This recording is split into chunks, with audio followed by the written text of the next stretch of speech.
Jacob's here with us today in the Unreal Editor. Let's explore the environment. And what better way to do that than off-roading? And what better way to off-road than in a Rivian R1T? Now, Rivian uses Unreal to power their instrument cluster, including 3D visualization of their vehicles.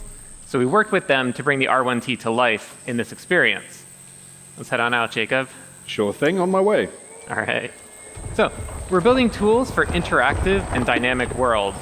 So here we have chaos physics simulating rocks that tumble as we drive over them, leaves bend out of the way, and we also added some real-time fluid simulation.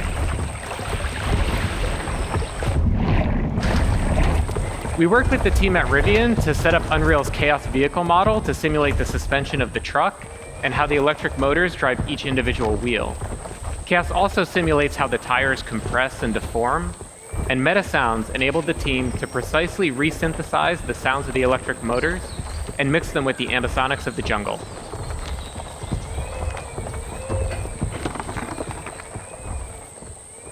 So Rivian provided us with a highly detailed model of the truck, about 71 million polygons that were able to render in real time thanks to Nanite. Now, the Rivian not only looks incredibly realistic because of Lumen and Nanite, but also its materials. And today, we're introducing Substrate, our new material framework.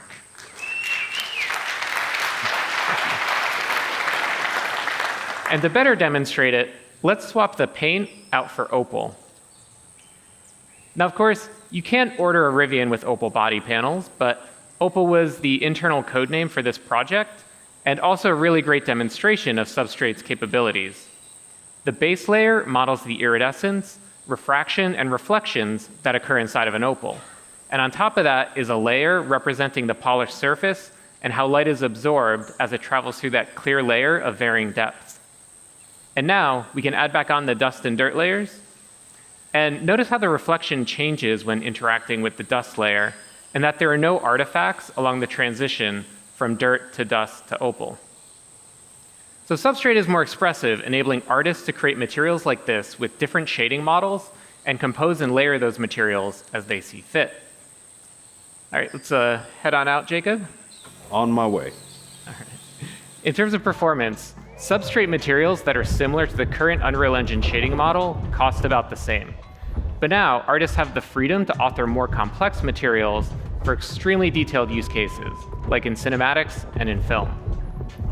So we're going to drive under this fallen tree here, and everything that you've seen up to this point was painstakingly hand-built by the environment team at Quixel.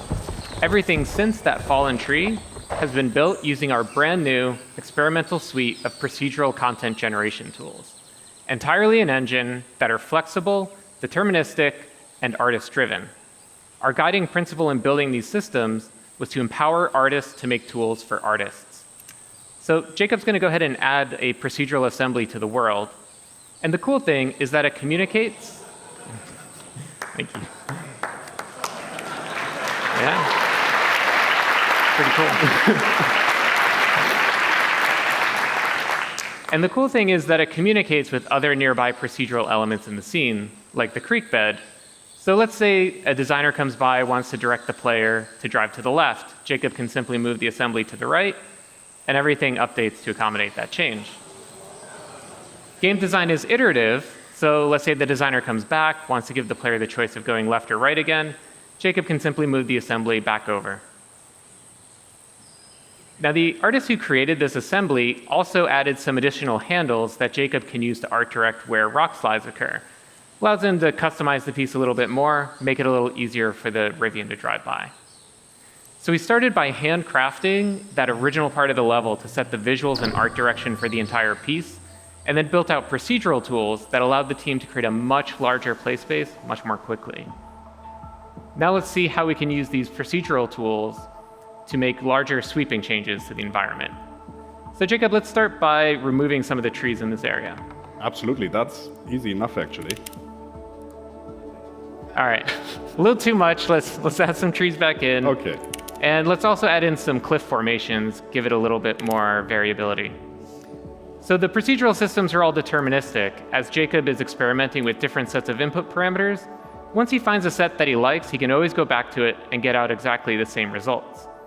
And the procedural systems aren't just placing trees and rocks, but also fog cards, bugs, birds, everything that's needed to bring this environment to life. And everything that you've seen here works at scale. This environment is 4 kilometers by 4 kilometers. If we hide all of the procedural elements, we can see that original hand-built area about 200 meters by 200 meters. We believe that there will always be the need for hand-building environments, so we design these procedural systems to be tools for artists that work in concert with hand-built content. Both Substrate and the new procedural tools will be available in experimental form in 5.2. And everything you've seen here is running in the Unreal Editor in real time on a developer machine with an Intel 13900K CPU and NVIDIA RTX 4090 GPU. So Jacob, thanks for being here and helping us out today. Thank you very much, Nick, for having me. It's been a pleasure.